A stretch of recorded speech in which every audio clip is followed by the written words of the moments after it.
சீருருவாய சிவபெருமானே செங்கமல மலர்போல் நீ எப்படி இருக்கிற சீருருவாய சிவபெருமானே. நான் உங்களுக்கு அடையாளப்படுத்தி காட்டுறது திருவருள்னு சொல்கிறேன், ஓருருன்னு சொல்கிறேன், ஒப்பற்ற திருமேனின்னு சொல்கிறேன், சீர் அருள்னு சொல்கிறேன். அதெல்லாம் யாருன்னு நீங்கள் நினச்சிக்கிட்டீங்க அப்படின்னா, சீருருவாய சிவபெருமானே செங்கமல மலர்போல் ஆருருவாய என் ஆரமுதே. என்னார் அமுதே.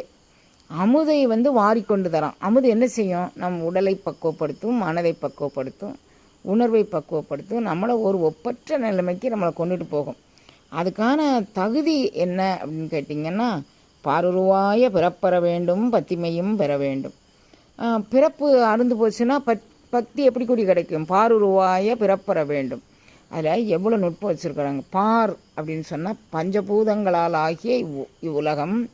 அந்த பஞ்சபூதங்களால் ஆகிய அந்த உலகத்தில் பஞ்சபூதங்களாகிய உடல், நமது உடலும் பஞ்சபூதங்களாகியது.